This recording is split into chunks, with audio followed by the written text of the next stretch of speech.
Tom Brady come back. And I said it early in the season that this team was going to be a problem. Now, there's a lot of ups and downs throughout the course of the season, and for all the right reasons, we said things that were positive and negative, but they cleaned it up and they got it back. I expect Antonio Brown to be back. I expect this entire team to be back. They might lose Chris Godwin. He might be the only person to walk. I think they retained Todd Bowles. Wiles, he's not going anywhere. I heard your take earlier when the show first came on. He's going to be back. They're going to try to two-peat. This is what Kansas City tried to do. But as long as the GOAT is in the league, man, I'm not getting off the bandwagon of Tom Brady. And Nick, you know that's my guy. And I had to pick against him because I went against my old ball coach. I'm faithful. But at the same time, the Tampa Bay Buccaneers will be back representing the NFC next season. Yeah. Mike Vick's incredibly loyal. It's why he picked Andy Reid. He's loyal to everyone except for to me. We've been friends for years. I begged him to come be a part of this show, and now he just crushes me at every turn, every chance he gets. The Bruce Arians sound was the first time I've genuinely smiled in about 18 hours, because I am happy for Bruce. I think Brandon did a good job earlier demonstrating the importance of the way Bruce Arians has tried to almost single-handedly fix the NFL's massive problem with diversity hiring by filling out a staff of the most qualified, diverse candidates he can possibly find, pardon me, and helped him win a Super Bowl. So I am very happy for Bruce.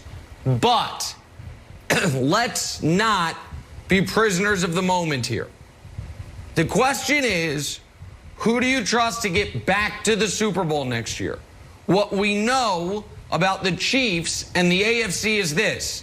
There's no one in the conference that over the last 3 years has shown any ability to beat them. The only guy who's beaten them over the last 3 years is Tom Brady. He plays in the other conference.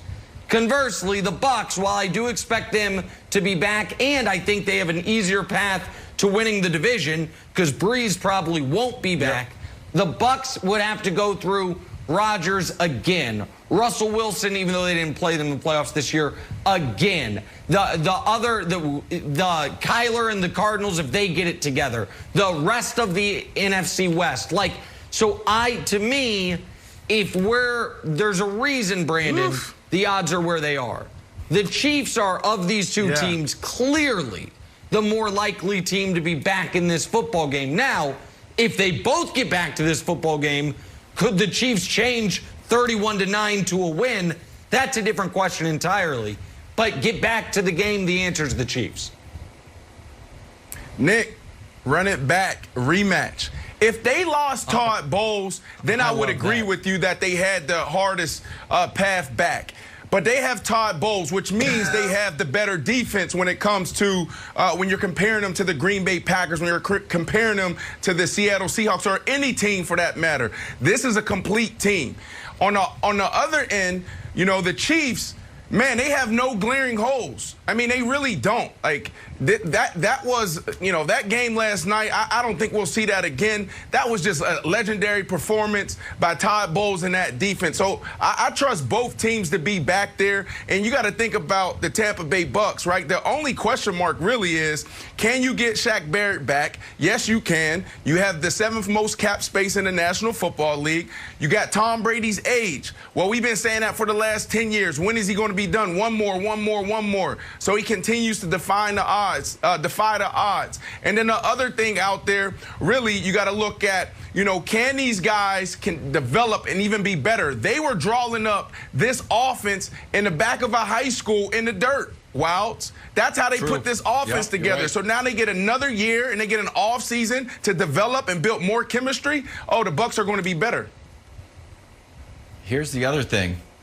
The Tom Brady GM hat is fitted on right now. We know he recruited Gronk. We know he recruited AB. So you got to look out there like, all right, who else wants a ring? You know, Edelman's owed some money from the Patriots, and Bill Belichick likes to cut bait before, you know, people start to turn. So I could see Edelman filling Godwin's slot. Guess who else? That's not a plus. That defense anchored by old veterans. We're like, do those guys still have it? Yup. And Ndamukong Suh, JPP. All right, Richard Sherman's still out there. Thomas Davis. Then you got this one. All right, if Deshaun Watson's leaving, you know what? I want to leave too. I'm J.J. Watt, and I'd like to go to the Bucs to play.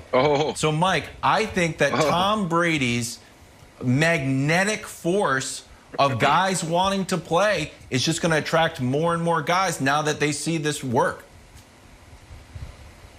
Well, it's the LeBron James effect that Tom Brady has, man. That's one thing that the GOAT can do. You can recruit, you can bring players in to play with you, and you know what? They'll be more than glad to come join you, which makes this franchise even more stronger and powerful moving forward. I don't expect anything less than what you just said, Wiles. I expect a couple guys to come join the team as some guys, go off to bigger and better things.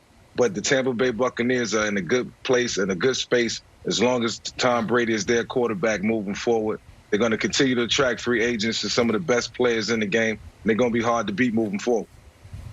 Okay, this topic has now gotten the wind back in my sails. I've been a little down all morning. Here we go, he's back. And then I heard Kevin Wildes seemingly still drunk off his limeritas from last night, try to make the case that removing Godwin and putting in Julian Edelman makes the team better. Hall of Famer. That would make the team worse, my friend. That's first of all. Second of all, this idea that the Tampa Bay Bucs are all of a sudden going to become the destination for every player in the league, I do not buy that. You can be like, well, why weren't they? They were this year. Well, let's think about that. What were their three major additions after they got Brady? There was Leonard Fournette that the entire league could have claimed. Nobody did. So anybody could have had him. He didn't choose the Bucs. Anybody could have chosen him. How'd he do They last decided night? not to. He played okay last night? It was by the... No. He was an excellent addition. No. Okay. He was an excellent addition. The rest of the league was wrong about him, but it's not like Leonard Fournette was like, Jacksonville, cut me because I'm going to Tampa. He could have ended up in Detroit. Detroit just didn't want him. There's Gronk, who, of course, Gronk picked the Patriots. He and Brady have matching bosom buddy tattoos. And there's AB, who he lives with him. Well. So those are not duplicable things. The idea that J.J. Watt's going to force his way there instead of, to Pittsburgh to play with his brothers is crazy. Yeah, you better cut me off. I'm fired up now. 75 this is to I'm so angry. Yeah, you are. So stupid. Yeah, you are. Talking some trash, So Nick. You know who else talked some trash last night? God, These two, dog it. Brady and Honey Badger. What were they talking about? We'll talk about what they were talking about. Honey Next, Badger first got things the first. taunting penalty there. Brady started it.